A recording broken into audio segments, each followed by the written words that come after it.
We're back with another season of HERO Recruitment's High Flyers in STEM, Greatness Has No Gender podcast. We're excited to kick off another season of profound conversations with incredible women in STEM. Today we're diving into the world of Dexcom, transforming diabetes care right here in Ireland. Joining us are Antoinette Curtin, Quality Assurance Director, and Sinead Finn, Staff Process Engineer. Thank you to our sponsors HERO, a multi-award-winning company that specialises in financial success for contractors, freelancers and solopreneurs. Get ready for an honest and empowering conversation. Let's dive into their journey and explore how Dexcom supports women in STEM. Welcome to Greatness Has No Gender, Sinead and Antoinette. Lovely to have you both. Thanks a million. And it's great to have quality and engineering and get a kind of different perspective from both of you, where you started and what you got up to. So, Sinead, if you don't mind me, I'll start with you and ask you about your journey into STEM and what inspired you to pursue a career in this field. Yeah, sure. So growing up, always had an interest in the world and how it works. So that's always a good place to start when you're interested in STEM. I suppose secondary school is really when I started focusing on STEM as maybe a potential career for myself. So did science for junior cert and really enjoyed it and found I wanted to learn more. So when it came to choosing my senior cycle subjects, I did 3 sciences. I did physics, chemistry and biology. Definitely liked that subject. Yeah. So then coming to CEO time, it's really daunting. You don't really know what you wanted to do. I chose undenominated science in Galway because I thought that would give me the broadest range of options. So I really enjoyed that course, and in final year I focused on physics, so my end degree was Bachelor of Science in Physics. And then at the end of university again, you have to choose your path. So I knew I wanted to go into the world of work, so kind of just threw my CV into a lot of different companies and was lucky enough to start on a graduate programme with a medical device company. So I didn't really know what I was getting myself in for, I suppose, but I really found a career that I love and that I'm really interested in. So yeah, I started as a manufacturing engineer in Boston Scientific and worked my way up to senior manufacturing engineer there before I decided to take a little bit of time out of work and decide what I wanted to do next. So I took 6 months out to figure out what was next for me and what was a good next step, and saw that Dexcom were opening in Athenry in Galway, a new site, and I was lucky enough to be taken on, and it's a really exciting career for me where there's a lot of different opportunities, and making a device that makes people's lives better as well is something that's important for me. So that's where I am now. When you were putting your CV out, did you go after med device or pharma companies, or did it just a broad range of companies thinking? It was a very broad range, and I think that's what's really great about doing a science degree is that it opens a lot of doors for you. There's so many different industries that require the skills that a science degree gives you. So it was really broad. I think there's an aviation company, a cosmetics company. I remember I was really throwing my net really wide. I feel really lucky that medical devices is something that's really prevalent in Ireland, and that there's a lot of opportunities for me in that area. And while it's a new factory in Ireland and we get the chance to really shape what that becomes, it is an established company as well. So it's really great to have that support of our other sites around the world as well to help with setting it up and to learn from those as well. Start up with money is the best way, isn't it? You get the best of both, I think. Yeah. Okay, brilliant. Just when you were in school and you were picking your science subjects, was there lots of options of subjects at school? I know when I went to school, I went to an all-girls school, and I suppose the options to do, I see my son starting secondary school now next year, and he's going in for 2 days and sampling so many different subjects. It was completely different. Were those options there for you? So luckily they were. I was in a mixed school, and there was enough students to run the various courses, which is brilliant. But I know that's not always an option for everybody, and sometimes you're having to do after school subjects to follow your interests. But I think it's definitely an area that maybe could be improved, where there's a bigger range and a better choice of subjects. And I think it is difficult sometimes. You're choosing a subject and maybe you're the only girl in the class and all your friends are gone doing art. It sounds a lot more fun when you're kind of starting out in the secondary school life, but I think it really does pay off. And I suppose it's just to like raise awareness that the subjects are there and that they give you really good options at the end. Never as much hard work as following your friends. I have to teach that now at the moment. It's a difficult one. Yeah. How about you, Antoinette? How did your career start? Was it something similar or? Yeah, so I, would have, like Sinead, really enjoyed the science subjects in school. Really enjoyed working in, mathematics, and then selecting for my Leaving Cert subjects. Would have selected the biology and physics subjects. I had really good teachers who encouraged me in those spaces. And only when you reflect back and you look at it and you think, well, they had a huge part to play in what subjects I selected, because like you said, it's easy to follow friends into different, areas to chase points, or what would be the easier subjects to get points in.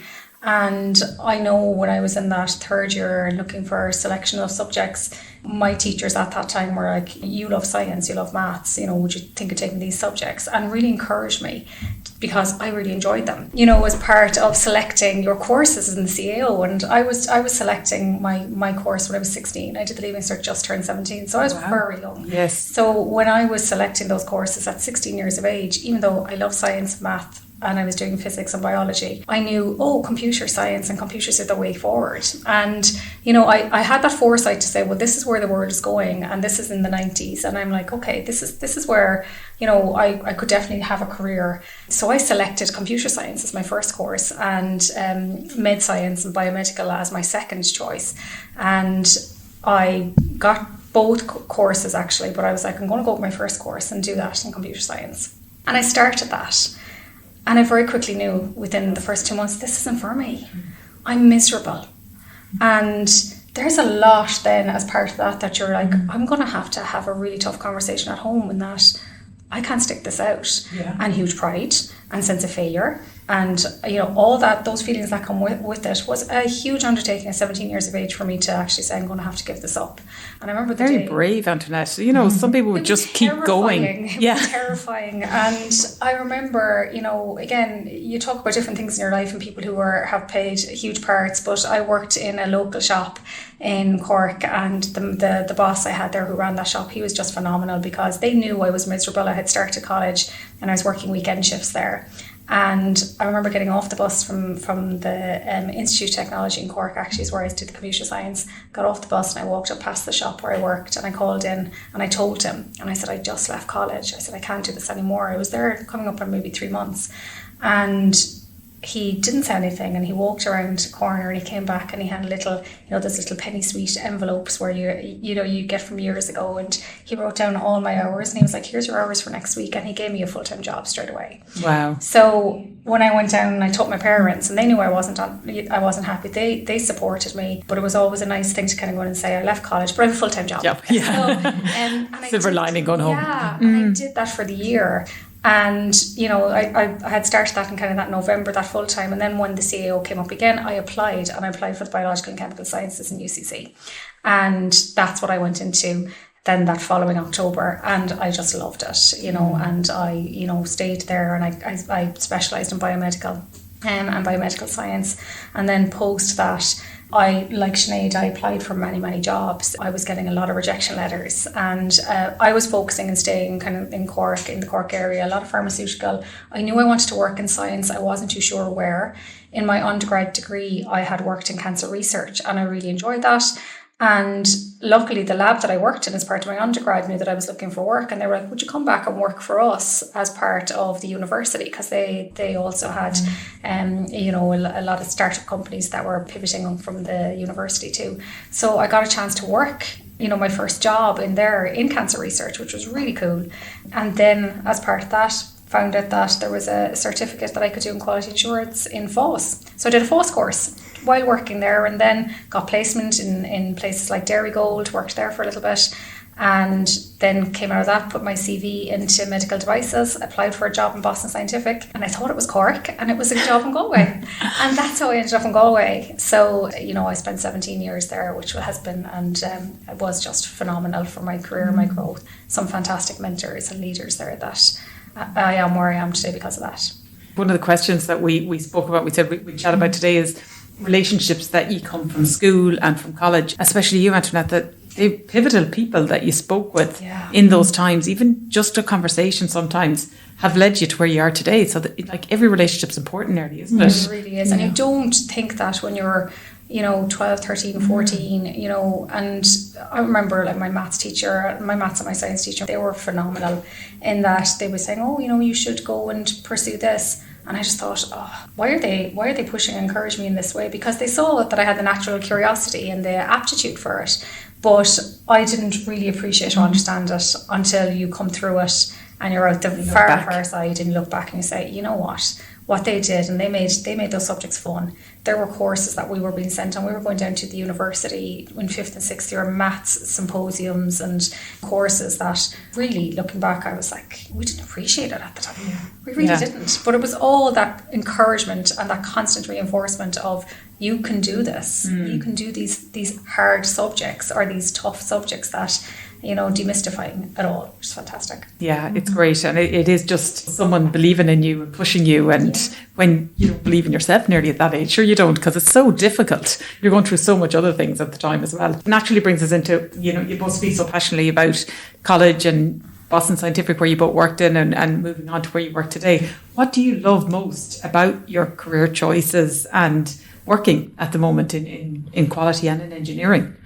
Yeah, for me, working in engineering, it's a very varied role. So like I mentioned, engineering there's so many different industries that require those skills. But for me, it's that every day is quite different. So one day you can find yourself working in an automation project, and the next you're, helping HR scope the next engineering team. And especially working at Dexcom, because it's a new site, it's really shaping the whole factory from the ground up. So it means that every day brings a new challenge and a new opportunity to learn something different. I think as well, it means that you're working a lot with cross-functional teams. So I really like working with different people, different backgrounds, and learning from others as well. So with engineering, there comes the constant need to work as a team to get a difficult problem across the line. So for me, that makes it a really enjoyable role. Constant change, but yet still achieving the one goal. Yeah. And working together with people, that's really good. Yeah, okay. Definitely, yeah. And in quality, I suppose we think of quality, we don't think exciting, Antoinette. No offence. Very, very boring. Yeah, we think you're doing a lot of paperwork. No, we are. But quality gets a bad rep. But, from a quality perspective, and I started off my job as a quality technician many, many years ago. And, within that, and it's still to this day, it's so varied within the space, and quality can touch many, many facets of the business. And it does, and it's all encompassing, right? So we have to make sure that we're compliant to our regulations and our standards, which of course we need to do. But it's the variation that you have as part of, I know I really enjoy those kind of heat experiences, in that no day is the same. We're always dealing with some form of an issue or a mini little fire or whatever it is. It's our job within the quality function to ensure that we keep people on the right path, and that we're on the right path to ensure our safety for our customer at the end of the day. That's what it all comes down to. But yeah, it doesn't come across as this big glamorous job, and all the engineers are having fun. But you're the one that keeps everyone together, Antoinette. You're the glue, exactly. Yeah, but yeah, look, I do. I love that no day is the same. I love the collaboration that we have cross-functionally, and that we all come in to work, and it's just roll up the sleeves, get stuck in. And what an opportunity we get in Dexcom. I mean, my day is so different to what it would be, from many years ago, working in a greenfield site as part of, Dexcom's journey. So every day is certainly different and really exciting, So I love the variation. Yeah, and I think that is something when you're trying to attract other people into the industry. It's not the same every day. It's so different, and there's so much exposure, and travel and opportunity is huge, even from science to biomedical engineering. Actually you two should really have swapped. It's exciting to see it's not just one job. It's constantly changing, it's constantly pivoting. So when you think about leadership style, do you think they evolve with age, or are there core kind of traits that remain consistent? I think you definitely change as a leader as you grow. I know for me, I'm early in my career, and when you look back, you say, God, what was I doing back then? You're trying to figure it out as you go along, I think, to a certain extent. I think leadership isn't something you can learn from a book either, or learn in school. It comes a lot from experience and really living leadership to grow and to evolve as you grow in your experience as well. So yeah, for me, I think definitely there's a number of ways that you learn to be a leader and that you change. So having some key mentors along the way that you can learn from, see maybe how they're performing as a leader, and you take the best of what they can do, I suppose, and maybe what not to do sometimes as well. That's one way. But then it's pulling on past experience as well. And leadership isn't always just in the workplace as well. Like I know when I first became a people manager and kind of stepped into a really defined leadership role, sometimes I was pulling on experience from sport. So I had a stint as the captain of the work tag rugby team, where you're having to kind of get everyone together and come on, we can do this. And it's pulling on life experience as well as work. Yeah, would you agree with that, Antoinette? Yeah, for sure. I think that, you know, as Sinead said, it's having that experience of like captaining a team and putting a team together and the teamwork. You know, when you think about leadership and the traits that you'd see in leaders that you can aspire to be or that you'd look to, it's how you rally people, how you make sure that people feel included, that there is a sense of belonging there. And the traits that you have within leadership, you know, a lot of them, when I look to leaders and leaders of the past and now the present and, you know, what's coming down, you have some traits that I think, you know, are standard and won't change or shouldn't change. You know, having empathy or being that authentic leader is so important. And I think, you know, Sinead touched on it, that you evolve and you grow, and you have to. And we have to know as well that there's a whole generational changes that are going on. So you need to be aware of how you adapt, how you grow, how you can meet and be fair to all, and know what's coming down the line, because you're still true to who you are. I'll talk an awful lot about what my values are and how I work and how I show up as leader. And I can't do that in all authenticity if I don't know what actually my whole values are. So I think that those traits within a leader stay with you because they're your values. Yes. But I think that you need to be aware of how you show up and how you show up as a leader in the workspace. And that's something that certainly, if I look back in the past, my growth and where I am today, I've had to change and grow. I've had to do a ton of work. I've had to do a ton of work on myself. I've had to do a ton of work on figuring out how I am showing up. How can I lead a team if I'm unsure of what's going on internally myself? And I do believe that that's leadership, you know, in that recognising that we don't have it all together, and that's okay. We never do. Never do. But we have to commit to continuously learning and growing and evolving. One of the biggest mistakes I made, I had a manager and I really respected her, and then I came into people management new like that as well, and I had to deal with an issue, so I decided I'd do exactly what that person did, not me. I would go in and be that person in the room. Biggest mistake, but biggest learning curve that I ever went to as well, because it just fell flat completely as it would, but I walked out of that room and went, right, I'll never do that again.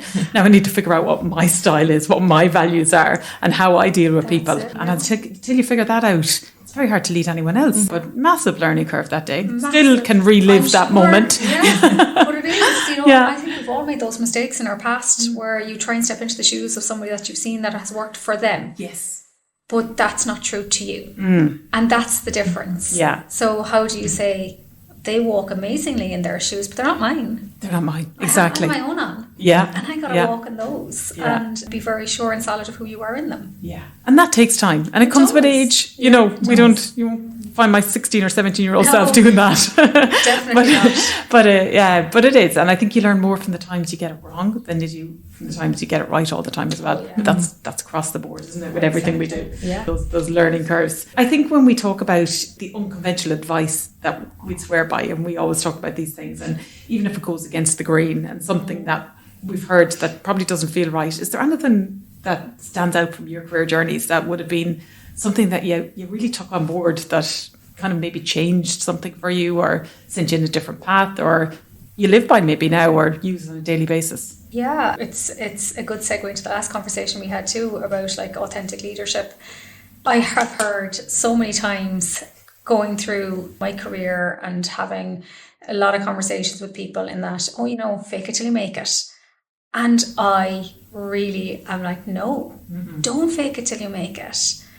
Be okay saying you don't know. Be okay saying, like I just said earlier, I actually don't have it all together. I know for sure I am hiring 100% people that are an awful lot more smarter than me. And, that's the key. That's it, because I know they know more. I know that they're a strong team. And I'm okay saying, I actually don't know it all. I need help. I need support. I want to put the hand up. I'm not faking it till I make it. I did that and I fell completely flat on my face. It really impacted me, like I was trying to pretend to be something I'm not, trying to show up and be someone I'm definitely not. And then wondering, why am I stressed here? Why have I anxiety associated with that? Because actually I have the whole imposter syndrome. I'm afraid to say I don't know. I'm afraid to look weak. I'm afraid I'd be found out.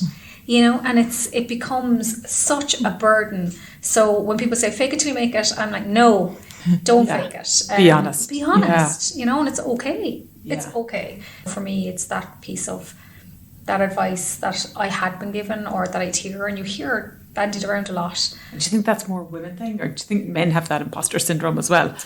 I think they do. I think women probably speak about it a little bit more. Yeah. I think that there's still maybe a little bit of more shame associated with men in that they're afraid to say it. But I do think that they also have that. I know they do. Yeah. Like I know my husband does time to time, Yeah. But as you said, it's probably not as easy for them to acknowledge it. Yeah. Not that it's easy to acknowledge it, but maybe we're a little bit more not afraid to say it anymore. And I think so, which is great, and it's really healthy. And that's why I always encourage whatever gender to speak about it, because everyone suffers from it. We'll all have those wobbles. We'll all have those gremlins and those inner voices and the inner critic talking to us and saying, you're not good enough. You're not this smart enough, educated enough, whatever it is. And being able to talk about it is really important. And having that expertise, and that if you have those leadership qualities that you spoke about, how you're authentic, it makes that imposter syndrome that just a little bit not as important as it used to be. Yeah. And it's that in itself is leadership, because you're showing to the team and the people around you that it's okay to say that you're not perfect. It's okay to say that you don't know it all. Yeah. And it's okay to ask for help. Or let's go figure it out together. Yeah. And how amazing is it, because, Sinead and I both love learning. So how amazing is it that, you get to learn and grow and develop as a team. And I think that's true, the experience that we're having at the moment, right? We're all figuring stuff out and learning together. Yeah, exactly. But if someone was unsure about what subjects, and it's very curious about STEM, because I think one of the stats at the moment is that 67% of kids in school want to know more about STEM now, which is brilliant. It's going in a really positive direction, but they're unsure of where to go and what subjects and skills and how to explore it and recommend it. And we did touch it at the beginning, and I think one thing we all agree on is go what you like, if you can, not what your friends are doing. That's hard to maneuver as well. You need a good, strong personality. But how would you encourage or make them be curious about other subjects, I guess? Yeah, I think there's so much available nowadays. It's nearly overloaded content when you go on the internet, or, it's at everyone's fingertips these days. But it's often in unexpected places that you might find science. So, for example, growing up, I used to love nature and nature documentaries and things like that. And you're kind of learning about the world through that and understanding that science is part of everything that we do every day. Another really eye-opening area for me as I started my career was that everything that we have in our world or in our consumer life is made somewhere as well. So manufacturing is a huge part of our world now. And I suppose you drive along the motorway and you pass all these warehouses and you don't really know what's happening inside as well. So that's where I think things like work experience, a transition year, site visits and things like that, they can often seem like a really simple way of bringing in, primary school children, and you wonder, will they ever remember this? But I think it does have a huge impact. It really opens the eyes of students and young people to what's actually out there, like what's happening in the world, and you're actually getting to meet people who are working in that role. I think that's really impactful and a really good way of seeing the world of STEM in real life as well. So yeah, and I think it doesn't all start and end in school. Sure, it doesn't. Not at all. Case number one, Antoinette. Exactly. 3 months into college. I one not to be afraid to go, it's not for me, let's try something else. Or one of the ladies I met, she worked in Hollister and she loved art and went to NCAI and did art, but ended up becoming into R&D Wow. through her love of art. Fantastic. Researched the company, knew people that were using their products, and ended up pivoting into R&D engineering and now an R&D manager. Yeah. So, you talk about your traditional subjects, but there's so many different ways into things now, isn't there? There really are. And I think that, like, that example is excellent. And through my career as well, people that I've seen who've come from different industry or were lawyers and coming in and, starting on a line and saying, well, I'm doing this now for work-life balance, but then using their natural questioning ability as being a lawyer to actually go into phenomenal problem solvers to go down paths of engineering. Yeah. And it's like, wow, they would never have thought in law school and being a qualified lawyer and being in that space that they would work in medical devices and now be in an engineering role. It's those doors that we just can't see in front of us at sometimes. And to Sinead's point, we do have to be purposeful in the way we seek them out too, and go and gather loads of information. I'll always be, fact finding and saying, okay, look, seek it out. There are so many resources available to us, and fairs and explore engineering events and science and tech fairs that are happening. Yeah. So go and embrace that. See the cool stuff that people do. Absolutely. And see what it is in the world of STEM, because you can pivot it at any stage in your career too. And, we talk about mentors, and we both spoke about really teachers that have a lasting effect on what you did. And mentors are every stage in life. I'd say even people that are lawyers, NCAI, you don't necessarily have to go this path. Those mentors at different stages in our career that have pointed out a different path or a different route to us that has led us to where we are, those relationships are really key, aren't they? They really are. And I think that, we underestimate having those mentoring relationships. No, when I first joined Boston Scientific, it was, I was a quality technician. I really didn't know what it was all about. I didn't know where was my career going and what was that career path for me. And I was so fortunate to have great mentors, managers, and women in roles that were at the top of their game. It sparked an interest that I had. So I was like, okay, I'm interested and I'm ambitious. The head was up looking already. It was. Yeah. So I was like, how do I get there? Yeah. What do I need to do? So I think that's where we have a lot of interactions, and we underestimate the power and the effect that they can have on fueling that natural curiosity that some of us have. And something that I read earlier, 25% of people that have a mentor are more successful in their careers. And it's someone to aspire to be even. The folks that you have that have guided you through your career, you're always going to be able to pick up the phone or, meet them at an event, and maybe you don't see them as often as you used to. But I've been really fortunate that I've had really good female and male mentors, through my career, and have encouraged me and supported. And I actively went and I sought out mentorship as well, and I think that that's a key part in that. As part of my career, nobody was coming telling me what to do. Nobody was like, oh, we're going to gift you all these things. I was like, no, hang on. Well, how can I go and move myself on a little bit? And I did that, and I was very purposeful in it, and looking at people outside of my function and finding somebody that was going to challenge me. I was like, oh, I'm going to pick that person as a mentor because he's actually in a completely different function. I don't know an awful lot about him, but I know he's going to push me. So let me ask him, would he be okay being a mentor? And more often than not, people are really grateful when you, and humbled when you ask them to be a mentor. It's an honour, isn't it? Yeah. So I've been very fortunate that I've had some fantastic mentorships. It's certainly something that I also, within Dexcom, that we offer as well. I'm sure you're paying it back as well in abundance. You do. Yeah. And you know what? Again, how privileged am I to be able to do that now? So that's an honour. Something similar, or I really echo what Antoinette was saying about mentorship, and I think having those people you can aspire to is amazing. You see people in the roles, you're like, maybe I could do that someday. But I think for me, you also kind of need someone to give you that little shove. So, for example, there was a job opportunity advertised in the corridor in Boston Scientific in Cork, and I was kind of walking past every day like, oh no, I like where I am. And one of the managers, she said, Sinead, why haven't you applied? You should be applying. And I said, oh, maybe I should, and you just need that person to kind of nearly get cross at you and say, you're well able, go for it. And you can actually end up doing a job that you really love. So having that person to just give you that little shove sometimes is really helpful too. And we do it because our inner voices can tell us maybe not the right time, or there's too much going on, and just that, as you said, that person that just gives you the push to say, you should be going for this job, it's yours to lose, kind of thing is really good. Okay. What obstacles do you think women in STEM still face today? Do you think there's obstacles, or is it becoming...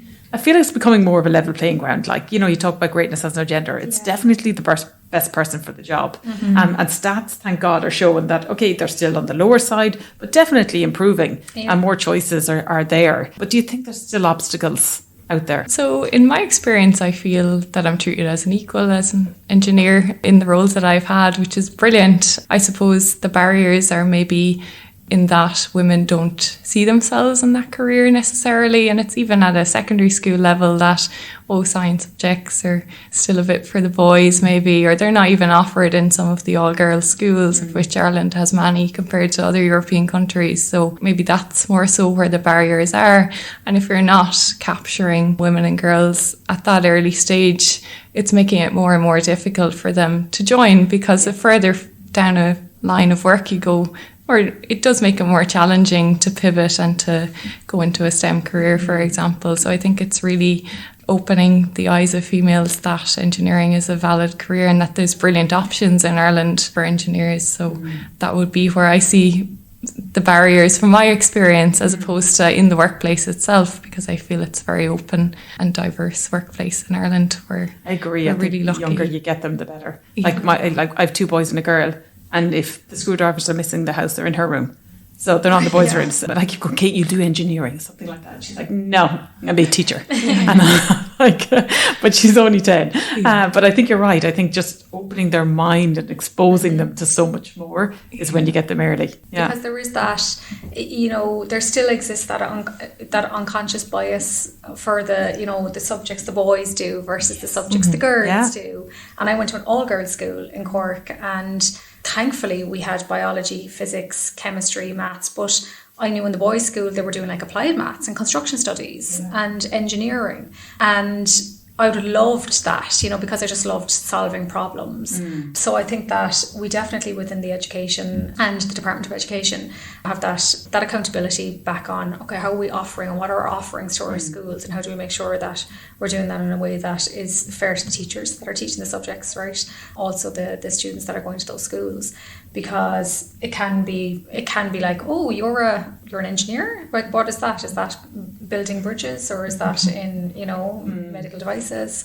And you're female. So, you know, there's still that unconscious bias, I think, that we just need to work on. And the other piece then that I think as well that, you know, a challenge is, we just spoke about it earlier too, like having the right mentorships and being very deliberate in those, so that kids have the opportunity to speak and understand what it is like to have careers within STEM.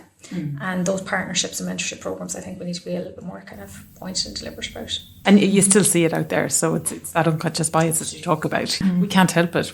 I know. You know, we raise them all in the one house, but there is boys' jobs and girls' jobs still. Yeah, I think chipping away ever so slightly at it, we get there. It's not going to be. I do definitely think it's improving. Absolutely. You know, as Sinead said, it's been a phenomenal story to have someone like Sinead join Dexcom, not only because she's an amazing engineer, but she was our first hire because she was absolutely the best person for the job, 100%, not based on her gender. But she was our first female engineer that we had within Dexcom, first engineer, and happened to be female. So fantastic. Yes. And I think that things like that you need to make sure that, you know, we weren't being deliberate and saying, oh, we need to get the first female engineer. It was like, no, we'll get the right person for the job. And it was Sinead. Yes. You know, irrespective of the gender. Yeah. But ensuring that, you know, is there an unconscious bias going on as we continue to hire? Is there an unconscious bias going on within the wider industry, within STEM? How do we make sure we bring awareness to it? We talk about it. And as a leadership team, we have those conversations and we challenge each other respectfully. Yes. Because we're able to say, hey, hang on, is there an unconscious bias going on here? Or somebody might rule someone out of a certain thing because they have something in their head. And calling it out and bringing awareness to it, I think is going to be something we're going to have to continue to do as leaders in an organisation. And that kind of leads me really well into, as a leader in the business, constantly decisions to be made, and there's a level of stress that comes with leadership. How do you manage that when things get heated? Because I can imagine there's decisions to be made, changes, challenges, you know, and as you said, as you grow in a business like Dexcom, who's got all the good things going on, it's got a lot about ED&I, is getting the best person for the job. Starting off, when you're small, it's easy to do the right things, but when you're going to expand and keep going, how do you manage that stress as a senior leader? So personally for me, and this is something I kind of had to learn about myself as I grew through my career, but it's understanding how I handle stress and then how I present that to the team and how we handle it together. So for me, I like to map everything out and have quite a structured approach to how I work. So I like to use that to help my team to manage the stress as well. So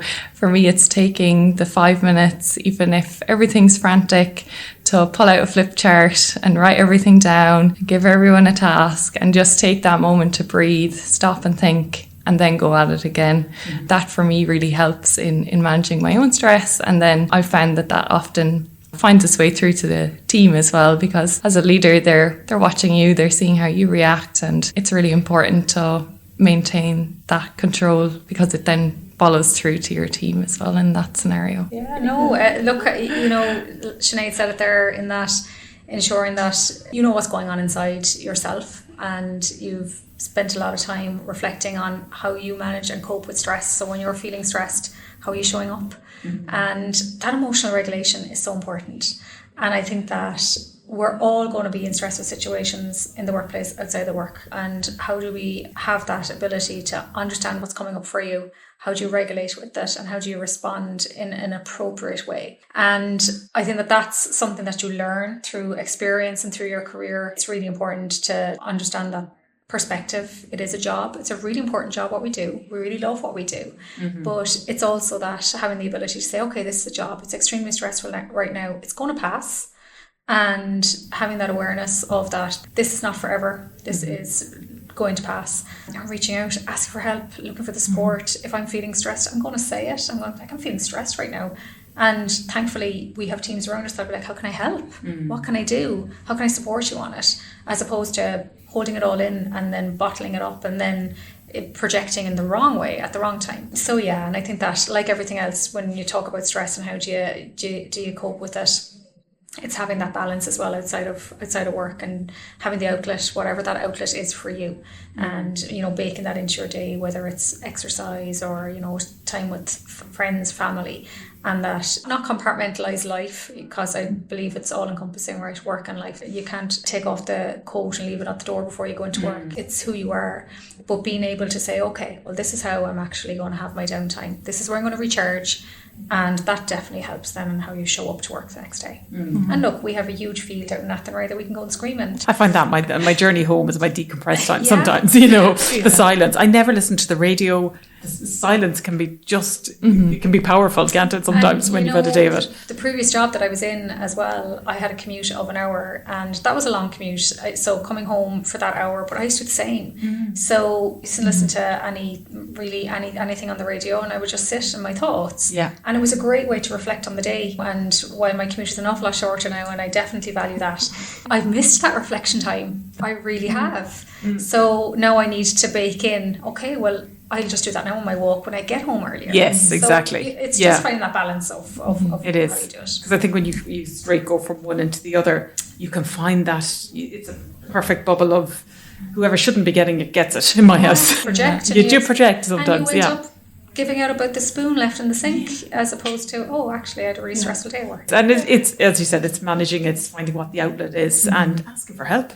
Really important. Really important. Yeah. We talk about inclusive in STEM, and we've spoken a lot about that, and I know Dexcom are doing a lot around encouraging the best person for the job, unconscious bias when you're hiring, and all that's kind of leading to a level playing field, and that's kind of really all we can ask for. And as you said, Sinead, bring it back to kind of the classrooms, bring it back to education, doing what you like, more exposure that we can get, the better the subjects that we can do. And if we like them, we're never going to find them as difficult as they can be for people who are just choosing them for the wrong reasons, I guess. So if you were to leave our listeners with one really powerful message, what would it be? For me, it's to be brave. So to put yourself to trying new things, to push the boundaries in a manageable way, obviously, but not to be afraid to give something a go. If you fail or if you don't like it, well, at least you tried, you know what it's like, and you learn something from it every time. So that's my Yeah. personal message. Yeah. It's something that I think has got me where I am today, that I've been open to trying new things and seizing opportunities, especially early in my career where I'm trying to figure out what I want to do. I think everybody is all their lives, but it helps you understand what you really like and what you're really passionate about. So it opens a lot of doors. For me, it would be to embrace the unique perspective that you bring. And I think that that's really important, you know, to have that diversity of thought. I talk about a lot as well with, you know, my teams, and having somebody challenging in the right way, making us think about things a little differently. And I love that. And I think that for anyone listening, to never underestimate the power that you have to encourage and support people throughout their career and life that you interact with.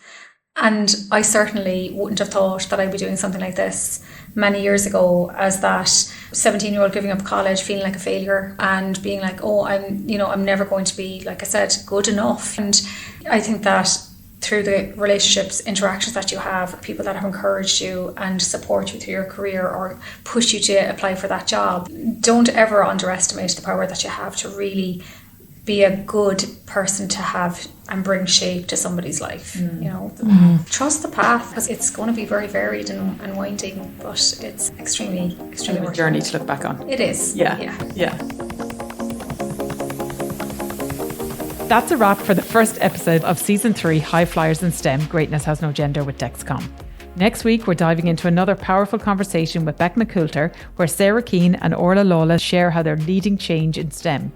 If today's conversation resonated with you, like, subscribe, and leave a review on Spotify, Apple Podcast, or YouTube. Your support helps us share these stories and inspire the next wave of women in STEM. Thank you again to our sponsors, HERO.